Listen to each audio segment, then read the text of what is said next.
Амортизатор снят с мороза. На улице было 30 градусов. В гараже еще не успела машина нагреться.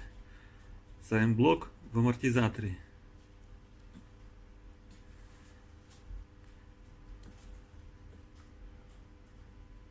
Шевелится.